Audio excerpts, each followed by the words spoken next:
Hello everyone, here we are again and it's Monday.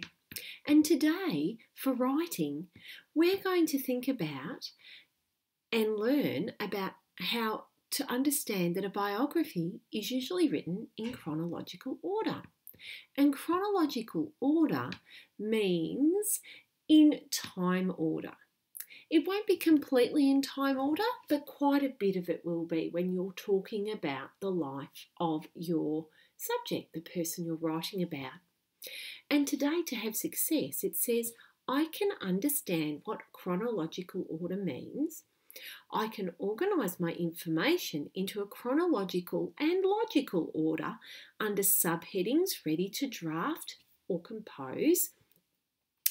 I can check if I still need to collect some more information, and I can think about who my audience is, remembering that my purpose is to inform people. Well, I've thought about mine and I've decided that my audience will be primary school children from probably about grade 1 to grade 4. So that's the audience that I'm after. And it could be that it might need to be read to them, or they might be able to read it themselves. Now, to start with, I listened to the information or the interview that I had with Mrs. Vasilevsky, and I wrote down the important pieces of information, a little bit like a transcript, but not every word, under each of the questions, and I've started to try and put them in order. I'm just going to get my work. I've written it large so you'll be able to see. So I've started with a blank page, and I'll explain about that in a moment. But I've got where did you grow up, and I've written down some of the notes. They're only notes. It hasn't been written properly in a biography yet. It's just my notes ready to write my biography. So my first question was, where did you grow up? And I've written, Mrs. Vasilevsky grew up in Reed Street, Spotswood, right across the road from Spotswood Primary School. And she moved to Williamstown when she was 18 years old and now lives in Seddon with her own family. Now, I want to make it sound a bit like a story, so I'm going to add a little bit more information and a bit more interesting language when I finally write it.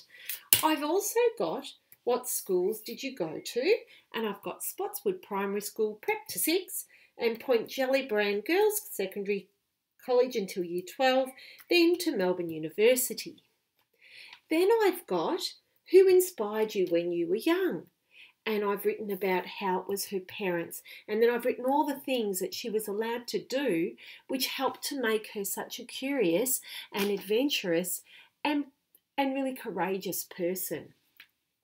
Now, but you might be saying, before I move on to the next page, why have I left this part blank? Well, that's because I think I need to have an introduction. When people write biographies, they write down, firstly, they introduce the subject and usually say why, a little bit about why they're writing this biography. So I was thinking I would write introduction here because I haven't written an introduction, as you can see. And I'm just going to write some notes. So I would write about Mrs. Vasilevsky being, I was going to write Mrs. V, and that she's the assistant principal at Spotswood PS, and I'd also write down a little bit about her. To be honest, with Mrs. Vasilevsky, nothing is too difficult for Mrs. Vasilevsky. She's always positive and always will give everything a go, just like she said as she grew up. So her positivity is one of the things that inspires me about Mrs. Vasilevsky. Now, so as you can see, most of my questions really were in order, time order. Then on the other side of my board, so far, I've got why did you decide to become a teacher and assistant principal? And I've written some of the notes about this. There was quite a bit. Firstly, about becoming a teacher, and then how Mrs. Vasilevsky decided to become an assistant principal. Then I've got, is there anything else that you would like to add?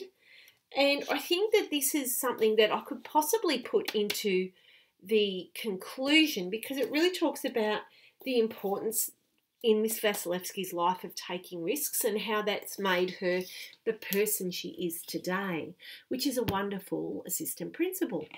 The other thing, so that could probably go in my conclusion. So I think I need to have a conclusion still.